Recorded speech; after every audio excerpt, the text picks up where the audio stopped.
Kakaiba ang weekend getaway natin today. Hindi tayo maglalakwatsa para mag-adventure, kundi para mamalengke. Kung naghahanap ka ng fresh at organic na mga gulay at prutas, arap na sa weekend market na ito sa Taguig City. Dahil ang mga bilihin dito, straight from the farm. Pili na mga suki! Taong 1986 pa mula nang binuksan ang weekend palengke na ito sa publiko. Tuturo kami ng mga seminar tungkol sa agriculture. Ngayon, nung nakaka-harvest na yung mga tinuruan namin, walang market. Nagsimula kami Quezon City pa eh. Maliit lang. Every Saturday, Sunday, ginagawa namin yon. Ngayon, meron na itong higit 200 stalls ng iba't ibang mga bilihin, mula sa mga wet and dry goods. Pati mga halaman at ready-to-eat na pagkain, pwedeng mabili. 95% raw ng mga tinda rito, locally produced at sourced mula sa mga farms sa iba't ibang bahagi ng bansa. Pinakamalayo na siguro Baguio, pero karamihan Laguna, Tanay, Quezon, Rizal at saka Laguna. Kahit papano, mabenta man lang dito nila, mas malaki ang kikitain nila. Parang tinuturuan ba namin na lumaki yung income ng mga farmer. Marami rin sa tinda dito, organic o yung hindi ginamitan ng pesticides. Kaya masiguradong healthy at fresh ang produkto. Kapag tinangkilik ang mga tinda rito, siguradong ang mga magsasaka ang may benepisyo. Kagaya na lang na mag-asawang sina Marilyn at Wilfredo na dito sa weekend market ibinibenta ang kanilang mga tanim. Sabi nung aking kamag-anak, yung aking kasamtyahin na isa, liling magtinda ka para ikaw makataos ka nung pambili man lang ng bigas ng anak mo ikakasal. Kasi wala talaga kami kapira-pira. Mula noon, hindi na ako nakatigil hanggang ngayon. Bilang mga katutubong dumagat, bata pa lang daw ay natuto na silang magtanim. Mula sa Rizal, ibinabiyahe ni na Marilyn ang kanilang mga tanim na gulay papunta sa Taguig.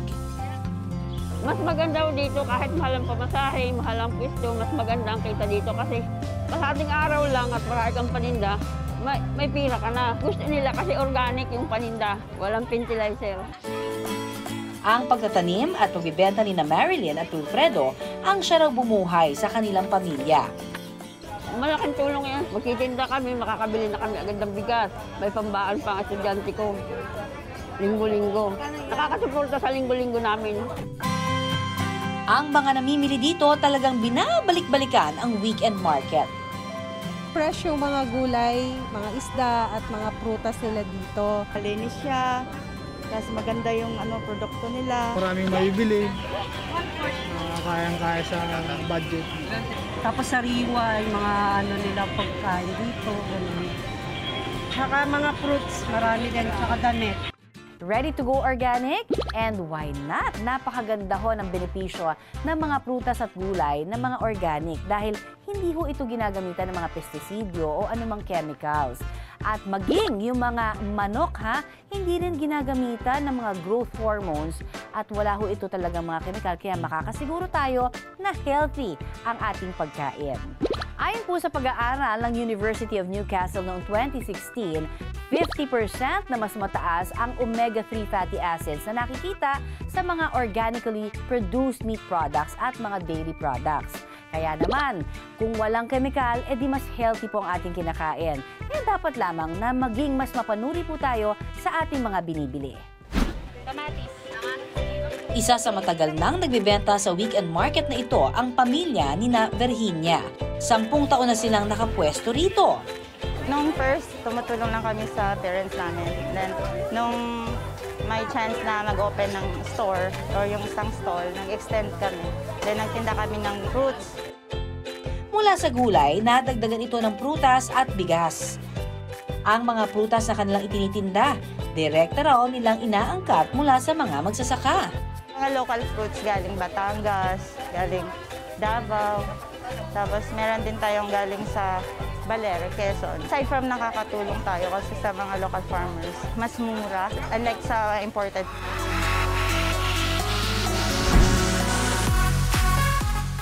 Kung may libre ka pang oras pagkatapos mamalengke o kaya'y gustong magpapawis bago mamili, itabi muna ang mga eco bags at supot at jumoy na sa kanilang Zumba session. Nagsimula ang Zumba dito sa 2017, so almost 6 years na siya. Lahat, mapabata, mapamatanda, mapalalaki, babae, welcome po para po maka-join dito sa ating Zumba. So naging way to para maging healthy at the same time, makatulong na rin magbigay din ng kasiyahan sa mga bawat tinuturuan ko. Sa isang oras na pagsasayaw, malaki ang maitutulong sa kalusugan. Epektibo kasi itong cardio workout. Ang mga nagzuzumba rito, suki rin ng palengke. I'm already 71. By October, yun yung may pagmamalaki ko. Wala akong maintenance, everything natural foods, tapos exercise. Zumba, at least 3 times a week. Mag-66 na ako ngayon. Pero nakakatulog pa. Nakakabata ng konti. Less stress and then healthy. Araw-araw active ka. Nakakaalis ng lahat ng sakit sa kasukasuan. Panalo ang Zumba. Iba pa rin talaga pag nasa Zumbahan. Masaya. Kasama mo ang mga kaibigan.